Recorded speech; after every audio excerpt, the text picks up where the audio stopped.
T'es freelance, t'envoies des factures à des pros, et là, on te parle de plateforme agréée obligatoire. Avant de paniquer, regarde cette vidéo, en 10 minutes, tu sais exactement quoi faire. Tu bosses en solo, tu gères tout, les clients, les missions, la compta.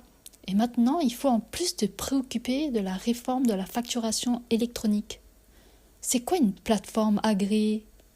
T'es vraiment obligé? C'est payant? C'est quoi la différence entre Chorus Pro, PPF et PDP? Et Indie dans tout ça, c'est quoi exactement? Les questions s'accumulent et les réponses sur le web sont souvent soit trop techniques, soit pas à jour. Ce que tu veux, toi, c'est une réponse simple. Quelle plateforme choisir? Pourquoi? Et combien ça va te coûter?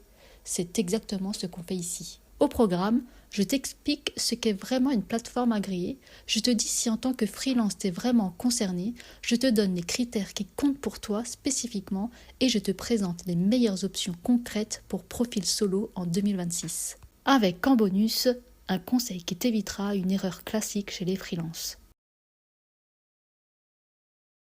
Ok, depuis la réforme de la facturation électronique en France, les entreprises assujetties à la TVA ne peuvent plus juste envoyer un PDF par mail à leurs clients professionnels. Elles doivent passer par des canaux officiels et sécurisés. Ces canaux officiels, c'est ce qu'on appelle les plateformes agréées. Alors tu as peut-être entendu parler de Chorus Pro ou de PPF, le portail public de facturation.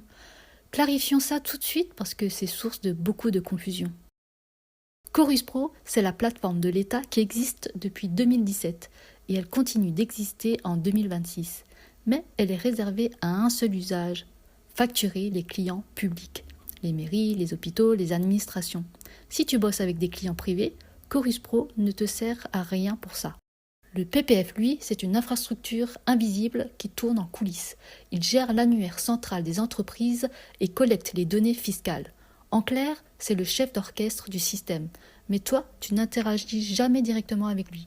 Il était prévu au départ comme une plateforme gratuite pour tout le monde, mais l'État a abandonné ce projet fin 2024 pour se concentrer sur ce rôle d'annuaire. Donc, pour tes factures entre professionnels privés, le B2B, la seule option, c'est une plateforme agréée privée. On les appelle les PDP. Et bonne nouvelle, des outils que tu connais peut-être déjà comme Indie, Pennylane ou Freebie sont eux-mêmes des PDP agréés. Si tu utilises l'un de ces outils, tu n'as pas à chercher une plateforme séparée. La conformité est déjà intégrée dans l'outil que tu utilises au quotidien. Maintenant, la vraie question. Est-ce que toi, en tant que freelance, tu es obligé de passer par une de ces plateformes? La réponse courte, oui. Tout le monde est concerné, mais pas de la même façon, ni au même moment. Je t'explique. À partir du 1er septembre 2026, une obligation s'applique à toutes les entreprises sans exception, y compris les micro-entrepreneurs en franchise de TVA. Tu dois être capable de recevoir des factures électroniques. Concrètement, ça veut dire que si un de tes fournisseurs t'envoie une facture électronique via une plateforme agréée, tu dois pouvoir la recevoir et la lire. Si tu n'as pas de plateforme, tu passes à côté. Toujours à partir du 1er septembre 2026, les grandes entreprises et les boîtes de taille importante ont en plus l'obligation d'émettre leurs factures en électronique. En tant que freelance, ça te concerne indirectement.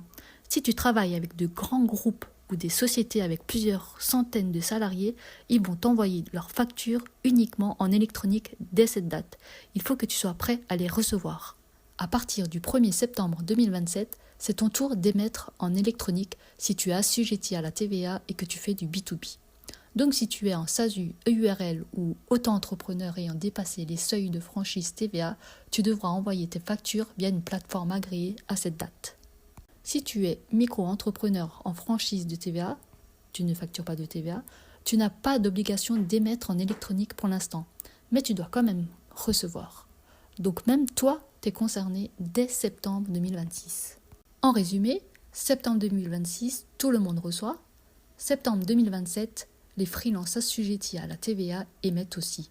En cas de doute sur ta situation exacte, je te mets le lien du simulateur officiel de la DGPIF en description. 4 questions et tu sais exactement où t'en es. Maintenant qu'on sait que tu es concerné, voyons comment choisir. Et là, je ne vais pas te donner les critères génériques qu'on trouve partout. Je vais te donner les critères qui comptent spécifiquement pour un profil freelance solo. Critère numéro 1, le prix réel par rapport à ton volume de factures. En freelance, tu émets souvent entre 5 et 30 factures par mois. Certaines solutions facturent à l'unité, d'autres à l'abonnement mensuel. Si tu envoies 10 factures par mois à 30 centimes l'unité, c'est 36 € par an. Un abonnement à 15 € par mois, c'est 180 € par an. Fais le calcul avant de signer. Critère numéro 2. Ce que l'outil fait en dehors de la conformité. C'est la vraie force des PDP type Indie ou Freebie. Elles ne font pas que gérer tes factures électroniques. Elles gèrent aussi tes devis, ta compta, parfois tes notes de frais, tes déclarations de TVA. Pour un freelance en solo, avoir tout au même endroit, c'est un gain de temps massif. Critère numéro 3, la simplicité d'utilisation. T'as pas le temps de te former pendant 3 heures sur un outil. Tu veux créer une facture en 2 minutes, l'envoyer, c'est réglé. Teste l'interface en version démo ou essai gratuit avant de t'engager. Toutes les solutions sérieuses en proposent un. Critère numéro 4, le support en français est réactif. En solo, quand tu as un problème, tu n'as personne en interne pour t'aider. Un bon support client, c'est pas un luxe, c'est une nécessité. Regarde les avis sur la réactivité du support avant de t'engager. Critère numéro 5, l'agrément officiel DGPIF. C'est non négociable. La plateforme ou l'outil que tu choisis doit soit être lui-même une PDP agréée, soit travailler sur une PDP agréée. La liste officielle est publique. Lien en description. Si l'outil que tu regardes n'y figure pas et n'a aucun partenariat déclaré, passe ton chemin. Voilà les solutions qui reviennent le plus souvent chez les freelances en 2026. Je les classe selon ton profil. Tu veux simple, abordable, tout en un? Indie, c'est sans doute la solution la plus populaire chez les indépendants et professions libérales en France. Interface claire, tarifs compétitifs, gestion de ta compta intégrée et conformité facturation électronique incluse. Indie est une PDP agréée. Tu n'as besoin de rien d'autre. Lien en description. Tu travailles avec un expert comptable ou tu as un peu plus de volume? Pennylane, interface moderne, excellent support et une vraie logique de collaboration avec ton comptable si tu en as un. Pennylane est également une PDP agréée, un peu plus cher qu'Indie mais plus complet. Lien en description. Tu veux un outil 100% pensé freelance français? Freebie. Gestion des devis, factures, compte rendu d'activité et conformité électronique intégrée. Si ton quotidien c'est devis, mission, facture, relance, Freebie est fait pour toi. Lien en description. Tu utilises déjà Conto comme compte pro. Regarde leur module facturation. Ils ont intégré la conformité électronique directement dans leur app. Pratique si tu veux centraliser compte et facturation au même endroit. Lien en description. Et Chorus Pro dans tout ça? Comme on l'a vu, Chorus Pro reste utile uniquement si tu factures des clients publics, mairies, hôpitaux, administration. Pour tes clients privés, il ne peut rien faire. Donc si tu bosses exclusivement avec des clients privés, tu peux oublier Chorus Pro et te concentrer sur des PDP agréés. Le conseil bonus du jour. Et celui-là, vraiment, beaucoup de freelances ne le font pas. Teste l'outil avec une vraie facture avant de tout migrer. Beaucoup s'abonnent, importent tous leurs clients, configurent tout et découvrent 3 semaines plus tard que leur client principal ne reçoit pas bien le format ou que la synchronisation avec leur compta coince quelque part. Le protocole simple, tu prends un client de confiance, tu lui envoies une vraie facture via la nouvelle plateforme, tu vérifies qu'il la reçoit bien de son côté et que tout s'intègre bien de ton côté. Si ça roule, tu migres tout. S'il y a un couac, tu as perdu 10 minutes et pas 3 heures de reconfiguration. Ce seul réflexe peut éviter beaucoup de stress. On récapitule. Pour tes factures avec des clients privés, la seule option, c'est une PDP agréée privée. Et des outils comme Indie, Pennylane ou Freebie sont justement des PDP. Donc si tu utilises déjà l'un d'eux, la conformité est déjà intégrée. Tu n'as rien de plus à faire.